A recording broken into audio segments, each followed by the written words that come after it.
How do you do, ladies and gentlemen? Good morning. I'm your host, Seth Julian, welcoming you to today's morning coffee briefing. We've been asked by a number of clients to take a step back and give an overview as to what on earth is going on with the world economy as they are really in turmoil. I'm going to start and look at this picture.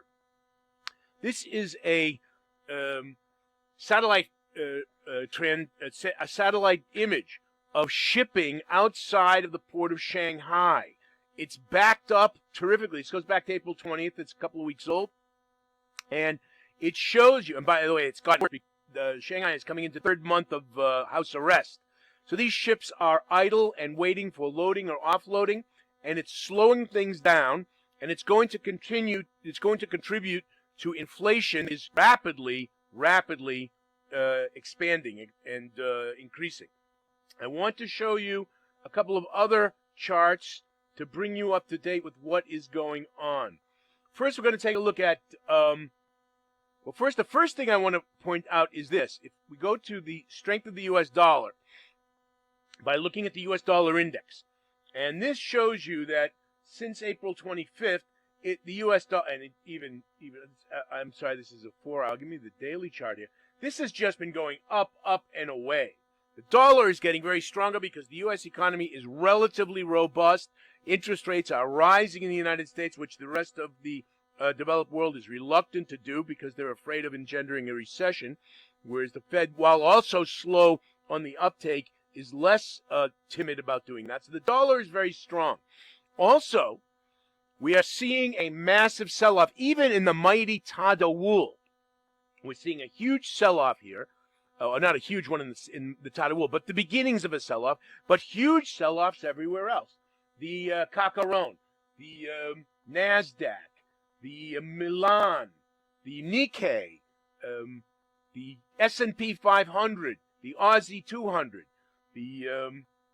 that's another one of the Nikkei, the Singapore, all down significantly. The stocks, where's the FTSE? Here's the FTSE right here. Also, everything is weakening. There's a big sell-off going on because people are afraid inflation is here. And I just want to show you some other effects of this situation.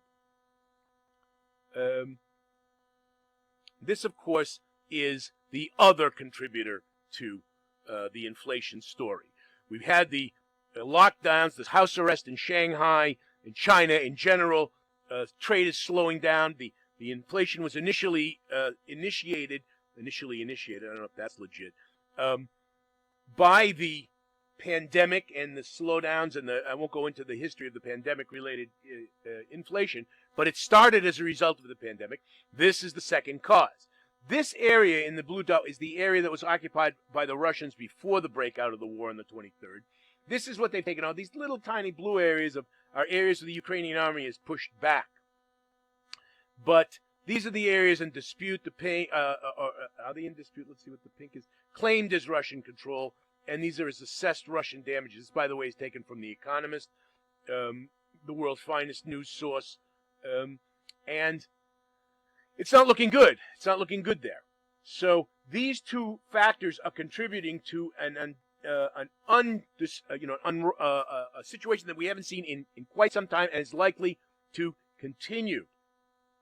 The final thing I do want to show you is that the bonds are reversing a bit and finally stemming their losses, meaning that the demand is starting to come back for bonds as interest rates rise.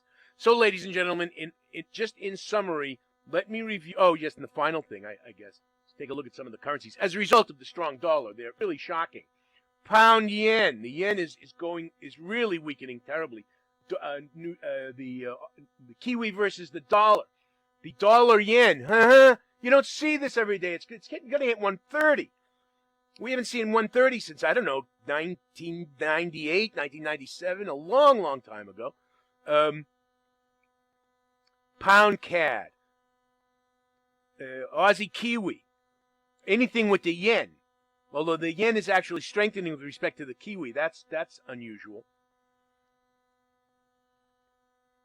The currencies are terrific opportunities to trade. Again, dollar, pound dollar. Pound is weakening terribly against the dollar, or you could say the strength of the dollar. Euro dollar. Ladies and gentlemen, these are these are highly unusual opportunities that are likely to persist. And just finally, we'll take a quick look at the emerging market currencies with particular interest in the lira. The Turkish lira is just continuing its long march to oblivion. And so there are terrific opportunities here. The yuan is weakening, finally. And the last thing we'll look at before we end our session today is the commodities. Because there was a development in today's news that said this is natural gas. This is really what I want to put you. Everything else, Brent, WTI, they're fairly stable, although relatively high rates, but they've been stabilized, not gas. Gas is going up, and away, and it's likely to continue doing so as we learned today that it looks like the Russian gas flows to Europe are going to be cut off through the pipeline going to Ukraine. Now, this is as radical as it sounds at the moment because it's starting to warm up in Europe, but resupply during the summer for the winter season, it's going to make a big difference. Prices of gas are likely to continue going up. So, ladies and gentlemen, with this somber view of the overview of the world's financial and economic developments, I'm your host, Seth Julian, wishing you all, ladies and gentlemen, the ability to trade with confidence. Bye-bye for now.